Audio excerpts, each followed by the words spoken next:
नहीं पाया, लेकिन इतना वो समझ गया कि वो उस कुल्हाड़ी को फेंकने को कह रहा है। इसीलिए उसने वही किया। जब उसकी आंख खुली तो अगले क्षण वो तीनों ही कैद थे और वो जर्मन गायब था। अब उन्हें कहीं ना कहीं ये समझ आने लगा है कि हो सकता है कि उन्हें समय यात्रा की हो। वो तीनों ही कैद थे और वो जर्मन गायब था।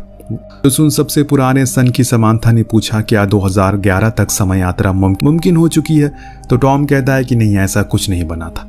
थोड़ी देर बाद वो जर्मन लौट कर आया तो टॉम की रस्सियों को खोल दिया, फिर बाहर ले जाकर उसे खूब मारा पीटा, दिन अंत में उसे एक पेड़ से बांध दिया। फिर वो अंदर आया और उन लड़कियों से पूछने लगा कि वो कौन है और कहां से आई हैं। तभी उसकी नजर जॉडी के लॉकेट पर पड़ी, जिसके बारे में वो उसे पूछने लगा। सिर्फ समानता ही थी जिसे जर्मन आती है, इसीलिए वो उसे समझाती है कि वो लॉकेट उसकी माँ का है और वैसे ही सेम उसके पास भी है। तब वो जर्मन नागरिक गुस्से में अपने गले में पहना वही सेम लॉकेट दिखाता है जिसमें एक औरत की तस्वीर थी जो हूबहू समानता की माँ की तरह लग रही है। चीजें अब धीरे धीरे करके और परेशान करने लगती है, लेकिन आप बने रहिए क्योंकि इसका अंत आपको हिला कर रख देगा। अब वो दोनों लड़कियों को लेकर बाहर आता है तो समानता टॉम से पूछती है क्या उसके पास भी ऐसा कोई लॉकेट है, लेकिन वो इनकार करता है। इस बीच वो अनजान आदमी ये भूल चुका था कि टॉम ने खुद की रस्सी खोल ली है। अगले पल अब उस हाल में है जिस हाल में उसने इन तीनों को रखा था, पर वहीं खड़ी ये तीनों अपनी ही कश्मकश में डूबे हुए हैं क्योंकि कहीं ना कहीं उन्हें ये गुत्थी सुलझती हुई नजर आ रही है। समानता का कहना था कि उस आदमी के पास जो लॉकेट है उसमें जो तस्वीर है वो उसकी माँ की है। वो टॉम ये मानने को राजी नहीं था, पर जब जोडी ने कहा कि वो तस्वीर वाली औरत उसकी नानी है तो उसके तो होश उड़ गए। यहाँ उस अनजान आदमी का नाम भी पता चलता है जो हमें समानता बताती है।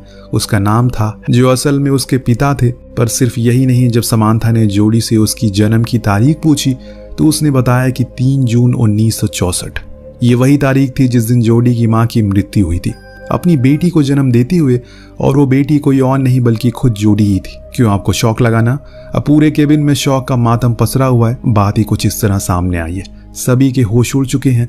समानता को जब पता चला कि उसका पति असल में युद्ध में मारा गया तो वो रोते हुए केबिन से बाहर चलेगी। लेकिन सिर्फ यही नहीं, यहाँ एक और राज से पर्दा उठता है। बाहर बैठा टॉम जोडी को बताता है कि वो असल में उसकी माँ एक चोर थी, पर वो उसकी इस बात को नकार दे क्योंकि उसके पास ऐसा कोई लॉकेट नहीं था। पर उसका कहना था कि उसके पास सेम लॉकेट है, पर वो अभी उसके घर पर है। वो बताता है कि उसकी माँ एक चोर थी जो अपने पति केविन के साथ शहर के गैस स्टेशन ग्रोसरी स्टोर को लूटा करती थी। लेकिन एक दिन उन्होंने खुद अपने पति को मार डाला, जिसके जुर्म में उन्हें फांसी हो गई। ये एक कड़वा सच था जो असल में हकीकत थी, पर यह चीज जोडी सुन नहीं पाती और वो भी केबिन से बाहर आ जाती है। बाहर बैठी उदास समानता के पास उसकी बेटी जोडी गई। अब वो एहसास कुछ अलग है, पहले वाली चीज खत्म हो चुकी है क्योंकि समानता को जब से पता चला कि वो अपनी बेटी को जन्म देते मर जाएगी, उसकी तो मानो दुनिया ही उजड़ गई। लेकिन वो खुश है क्योंकि उसकी बेटी जिंदा है और उसके नाना नानी उसका ख्याल रखेंगे बाद में। लेकिन जोडी ने बताया कि नाना नानी उस पर बहुत अत्याचार करते हैं और हमेशा भूखा रखते हैं, इसीलिए उसने बचपन में ही उसे घर छोड़ दिया। ये सुनने के बाद वो रोने लगी और फौरन केबिन में आकर हैंसमैन यानी कि अपने पिता को सारी बात समझाई और फिर उसे फ्री करने की कोशिश में लग गई। पर टॉम उसे ऐसा करने से मना करता है क्योंकि वो खतरनाक हो सकता है। पर समानता को यकीन है कि उसके पिता उसे कुछ नहीं करेंगे। लेकिन जैसे ही वो फ्री हुआ, अपनी बंदूक और कपड़े लेकर भाग गया वहां से। इस बीच समानता को फिर से अपना वही डरावना सपना याद आता है जब वो अपने बच्चे को जन्म देते हुए मर गई थी, क्योंकि उस समय एडम यानी कि उसका पति जंग में था और घर पर एम्बुलेंस लेट पहुंची। तो वहीं टॉम ने भी बताया कि उसने भी ऐसा कुछ सपना देखा था जिसमें वो उस फादर को शूट कर देता है जो उसका शोषण करता था और फिर उसके बाद खुद को भी शूट कर लेता है। वहीं आखिर में बारी आई जोडी की तो उसे भी वही फांसी वाला दिन याद आता है। यानी कि तीनों को ये अभी पता है कि वो मरने वाले हैं और कैसे कैसे मरने वाले हैं ये भी जानते हैं, पर अभी मरे नहीं है। तो यानी कि ये तीनों अपना अतीत बदल सकते हैं, जिस चीज के लिए टॉम इन्हें फौरन उसी जर्मन बंकर में लेकर जाता है क्योंकि उसका मानना था कि ये सब हैंसमैन की मौत के बाद से ही शुरू हुआ था। तो हमें सबसे पहले उसे रोकना होगा। समानता ने बताया कि उसके पिता की मौत 14 मई को हुई पोलैंड में एक एयर स्ट्राइक में, और आज 14 मई थी और जिस जगह ये खड़े हैं वो पोलैंड ही है, यानी कि उनके पास मौका है। टॉम ने दिमाग लगाया और बताया कि अगर हैंसमैन की मौत नहीं होगी तो उसकी बीवी यानी कि समानता की दूसरी शादी नहीं करेगी, जिसका मतलब ये होगा कि वो घर पर होगा और तब वो समानता को लेबर पेन के दौरान हॉस्पिटल ले जा सकेगी। इसीलिए वो फौरन हैंसमैन को ढूंढने निकल जाता है जो केबिन में रेडियो से कनेक्शन बना रहा था, पर वो खराब था। तो समानता ने उसे एयर स्ट्राइक के बारे में बताया, पर वो उसकी एक नहीं सुनता और भागने लगता है। तब टॉम उसे रोकने की भरपूर कोशिश करता है, लेकिन इसी में एक भयानक गलती हो जाती है। हैंसमैन ने गोली चला दी जो जाकर लगती है सीधा जोडी को। वो तो भाग जाता है, लेकिन ये दोनों घायल जोडी को लेकर केबिन में आते हैं।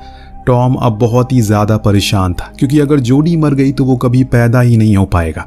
मुझे उसे किसी तरह करके रोकना होगा, इतना बोलकर वो हैंसमैन को पकड़ने के लिए चला जाता है। इधर समांथा अपनी बेटी को जिंदा रखने की पूरी कोशिश करती है। इसीलिए ईश्वर ने कभी किसी इंसान को ये ताकत नहीं दी कि वो खुद के अतीत को, कल को देख सके, वरना वो कुदरत की बनाई चीजों से छेड़छाड़ करना शुरू कर देगा, जिसका अंजाम बहुत ही भयानक हो सकता है। टॉम ने हैंसमैन को ढूंढ तो लिया, लेकिन वो हर बारी उसके चंगुल से भाग जाता है। लेकिन उसे एक बात देखी, वो कहीं भी भागे बार बार उसी केबिन के पास आ रहा था। इसीलिए वो भी अब उसी केबिन के पास चला गया जहां अब दोनों आमने सामने थे। हैंसमैन उस पर कई गोलियां चलाता है, लेकिन एक भी गोली उसे नहीं लगती क्योंकि अब टॉम का वजूद ही खत्म होता जा रहा है। जॉडी की आखिरी सांसों की तरह जैसे जैसे उसकी आत्मा उसके शरीर को छोड़ रही है, टॉम खुद का अस्तित्व खोता जा रहा है। और फिर एक पल वो भी आता है जब वो पूरी तरह से गायब हो जाता है क्योंकि जॉडी मर चुकी है। पर समांथा को अब ये देख अपने पिता पर बहुत गुस्सा आता है। उन्होंने खुद के साथ साथ अपने आने वाली पीढ़ी की भी जिंदगी को मुश्किल बना दिया।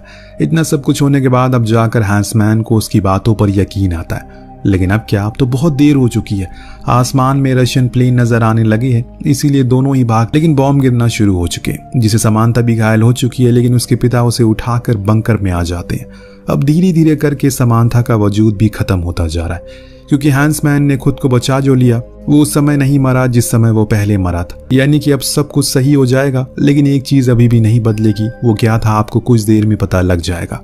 सीन शिफ्ट होकर पहुंचता है फिर से उसी समय में जिसमें कहानी की शुरुआत हुई थी, लेकिन इस समय चीजें काफी बदली है। जॉडी उसी ग्रोसरी स्टोर पर जाती है, लेकिन एक अलग अवतार में, एक अमीर और पढ़ी लिखी लड़की बनकर।